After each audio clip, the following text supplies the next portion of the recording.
Boa Vista, an island part of the Cape Verde archipelago off the western coast of Africa. Although renowned for its vast desert landscapes, the island is abundant with diverse flora and fauna, sustaining a vibrant ecosystem. From pristine beaches home to the third largest population of nesting loggerhead turtles, to coastlines and plains that are havens teeming with breeding and endemic bird life. However, beneath the beauty of this archipelago lies a story of vulnerability.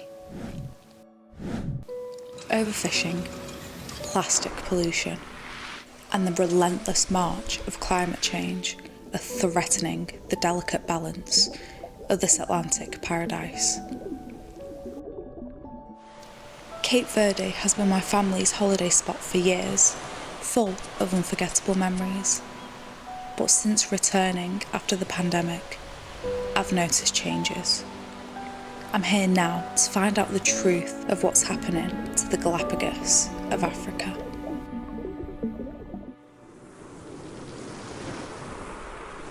On Boa Vista, declining fish stocks are taking a toll on various species, including the osprey. Talons at the ready.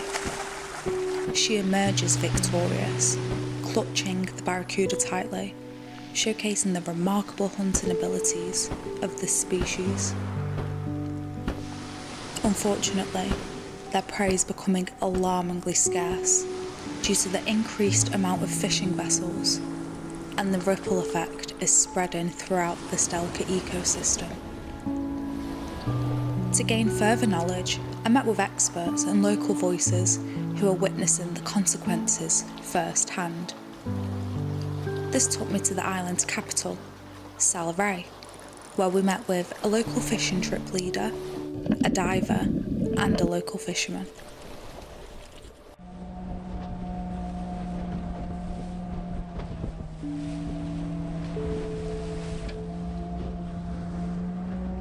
Years ago, there are only 4 local fishermen. Now we are about 45 to 50 boats about local fishermen. And 20 years ago, you have a lobster 8 meter deep, 10 meter deep. Now it's a 30, 35. And same the fish. The fish 20 years ago is in back of the island. Now you have to spend 50 miles far away to have 1-2 fish a day. And actually, I spoke with some friends from Sal, another island, as a dive instructor. I told them, hey, how's it going with the lobster in Sal? Because this year we don't have many lobster around. I say, yeah, and here we have a same situation, and we don't have a lobster this year, and they are not coming because in the season, because now is a season, they are coming to inshore for the eggs and stuff. They will leave, but now this year is really difficult to see them as I saw in 2020. The Cape Verdean government started to sell some license to China because China gives something to the government. So they sell the license very, very, very cheap. And for 1 kilo of yellowfin tuna, they give only 18 cents to the government. And into the long line and net coming in all kind of fish, so dolphin, shark and everything they catch, and they have to keep just yellowfin tuna on board and release the other fish totally die. Each year, an estimated 250,000 loggerhead turtles are inadvertently caught by commercial longline fishing.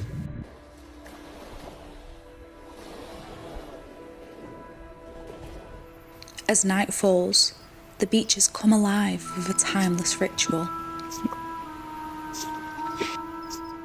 Nesting females emerge from the darkness.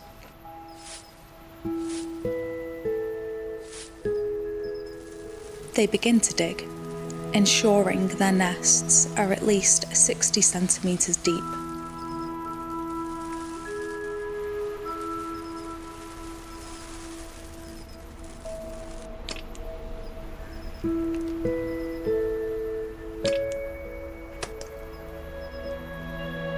They lay an average of 4 clutches, containing roughly 100 to 120 eggs. Hatchling sex is temperature dependent. Warmer sands produce mostly females, whilst cooler sands result in males.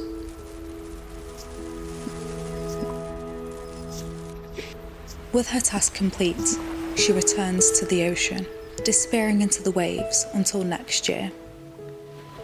Turtles are a pivotal part of Cape Verde's culture and biodiversity, serving as a national treasure and supporting coral reef health. I'm on sport fishing, usually on vertical jigging or sometimes on fishing. I do it catch and release because sport fishing is a catch and release. But sometimes the shark eat or your fish every day because they are very, very hungry. Those long line they have and those boats they have around the water of the coast of Cape Verde will give another problem. What's the problem will come on the other hand is a shark. A shark will be really angry that we're not gonna have food here because the fish are not coming. The shark don't have something to catch. So what's gonna happen when the fishermen go fishing here for tuna or something, any kind of the fish, the shark will take it. Why? Because they need it. They need to eat. The local fishermen cannot compete with industrial fisheries, whose trawlers can catch in a single trip what would take over 1,000 local fishermen a year to supply. But local fishermen have many problems about the equipment too.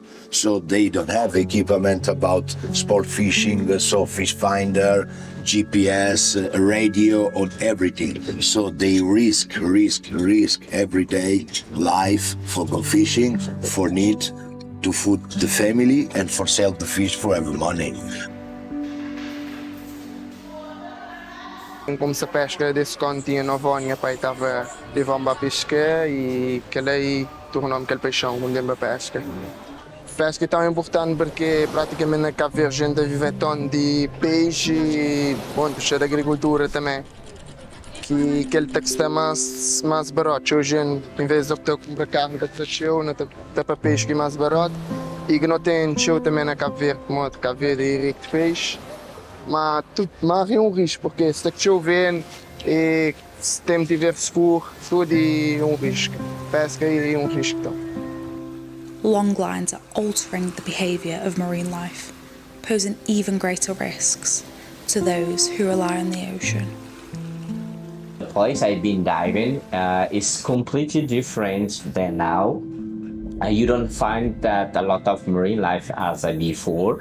And also the coral, for example, is like a disaster. Yesterday I saw one dusky shark in Forinho, was a really big guy. And today I received a photo of that shark because some guy went there for spear fishing. It was taking a lot of fish and they catch it. It's like one problem will generate a lot of problem because of those long line and those boats around the coast will not let the fish come, for example, especially a bait to Boa Vista. So I'm not in Boa Vista, all around the Cape Verde, so it's pretty sad to say. When returning back to one of the beaches where I used to play on as a child, what I saw left me speechless. So in 20 years I live in Boa Vista, I have to look at the temperature of the water coming up every year. So today we have only 24.8, but sometimes go up to 26, 27. And it's not so good for the ocean life because it's too hot. So with the time, of course, the fish will not stay around. They will prefer to immigrate to another area where they can find the food and they can find actually a home because there are no coral around where they can stay.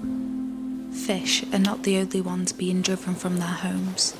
Whilst filming, I noticed a lot of litter. this has increased drastically from my last visit and not only affects marine species, but inland mammals too, such as the African wild donkey.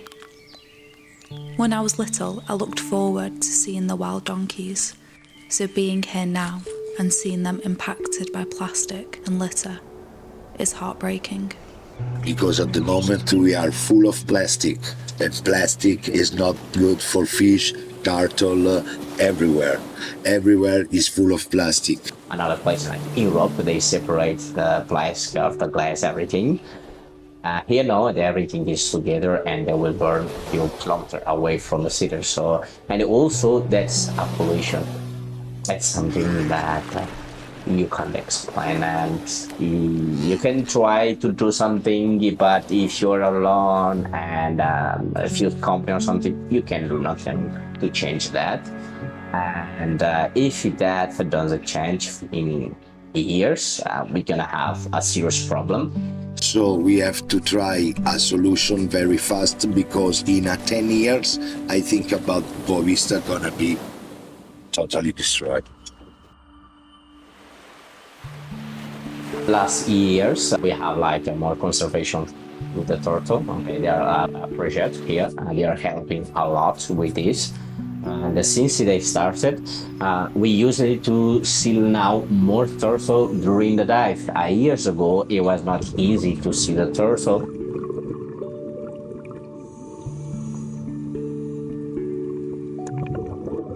It's a good science.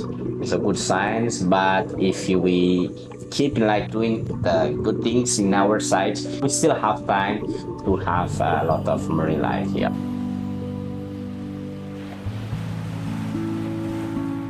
Boavista holds countless precious memories, and it will always be a special place I will return to. As I witnessed, Boavista is more than just a beautiful destination.